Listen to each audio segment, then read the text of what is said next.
দর্শক আসসালামু আলাইকুম। আমি শহীদুল ইসলাম সজল আমার ক্রিকটক চ্যানেলের পক্ষ থেকে আপনাদেরকে স্বাগত জানাচ্ছি। যে যেখান থেকে আমার এই ভিডিওটা দেখতেছেন সবাইকে আন্তরিক শুভেচ্ছা এবং অভিনন্দন। অন্যান্য ধর্মাবলম্বী যারা আছেন তাদের প্রতি আন্তরিক কৃতজ্ঞতা এবং শুভেচ্ছা।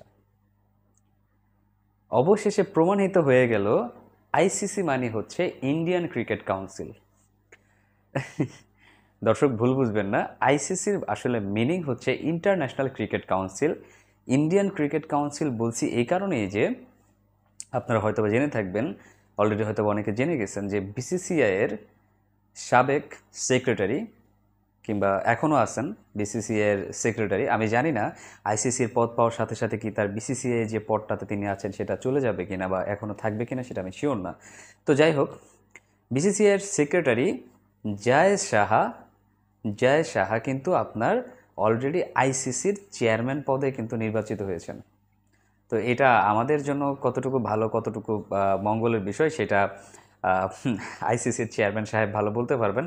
তবে ডেফিনেটলি এটা ইন্ডিয়ার জন্য অনেক ভালো, কেননা আসলে আমরা আগেও দেখে আসছি আইসিসি কিন্তু সবসময় টিম ইন্ডিয়া বলেন, অস্ট্রেলিয়া বলেন, ইংল্যান্ড বলেন, এই ভালো ভালো টিমগুলোকে, বড় বড় যে ক্রিকেট টিমগুলো আছে এদেরকে অনেক বেশি সাপোর্ট করে আসছে। মানে ছোটোখাটো যে সিদ্ধান্তগুলো আছে, বিতর্কিত যে সিদ্ধান্তগুলো, ডিসিশনগুলো, এইগুলো কিন্তু সবসময় বড় বড় দলের পক্ষে যায়।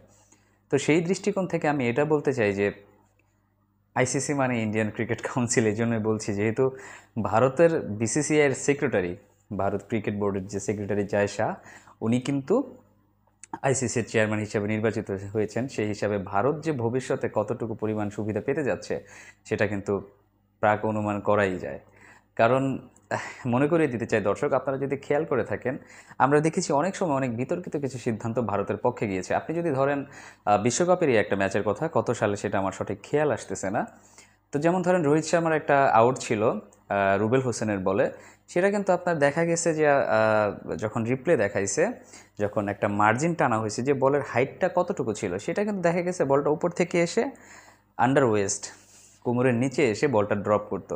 তো সেই বলটাতে যখন রোহিত শর্মা আপনার ক্যাচ উঠিয়ে দিয়েছিলেন তখন কিন্তু তিনি আউট হয়েছিলেন, কিন্তু আম্পায়ার সেটাকে নো কল করেছিলেন।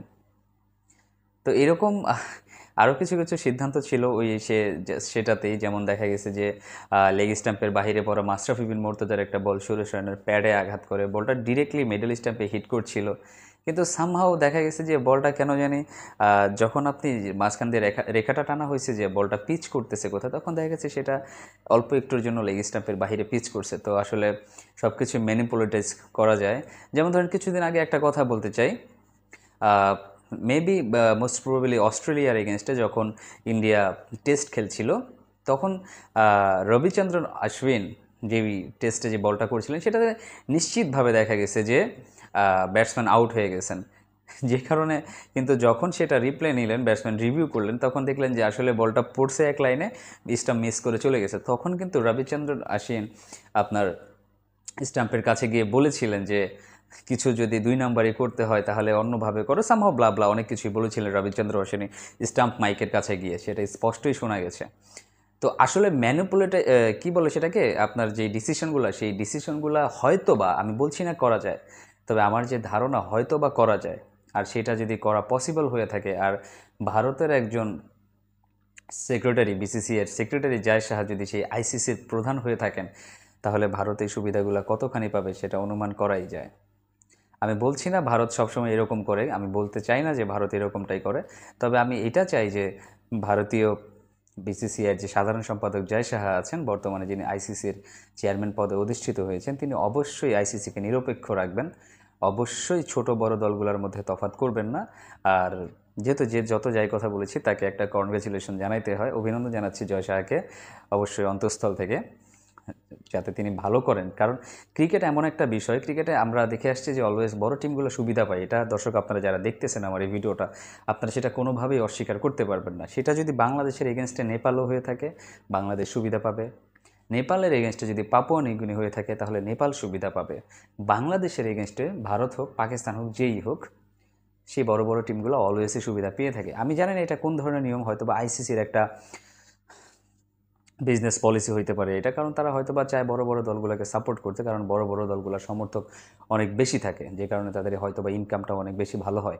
তো জয় শাহের কাছে এটা আশা রাখবো, অবশ্যই তিনি ক্রিকেটটাকে নিরপেক্ষভাবে উপস্থাপন করবেন, যেহেতু আইসিসি মানে ইন্টারন্যাশনাল ক্রিকেট কাউন্সিল, আন্তর্জাতিক ক্রিকেটের একটা সংস্থা। আর সেটার মেইন যখন একজন বস হয়েছেন তিনি, অবশ্যই তিনি চেষ্টা করবেন যাতে ক্রিকেটটাকে নিরপেক্ষ রাখা যায়, ছোট বড় সব দলগুলোকেই যেন সমান পরিমাণ খেলা দিয়ে বছরে তাদের মধ্যে বন্টন করে দেওয়া যায়। ছোট ছোট দলগুলোকে বড় দলগুলোর সাথে খেলার সুযোগ করে দিতে হবে, বছরে পরিমিত পরিমাণ টেস্ট খেলার সুযোগ করে দিতে হবে, তবেই আসলে ক্রিকেটটা হয়ে উঠবে অনেক বেশি কম্পিটিটিভ এবং অনেক বেশি জনপ্রিয়। দর্শক, আপনারা যারা আমার এই ভিডিওটা এতক্ষণ দেখলেন, আমার কোনো কথায় যদি ভুল হয়ে থাকে অবশ্যই সেই ভুলগুলো শুধরে দিবেন, আর কিছু কথা যদি যৌক্তিক মনে হয় সেগুলোও কমেন্টস করে সাপোর্ট দিয়ে পাশে থাকবেন। সবাই ভালো থাকবেন, সুস্থ থাকবেন। আসসালামু আলাইকুম।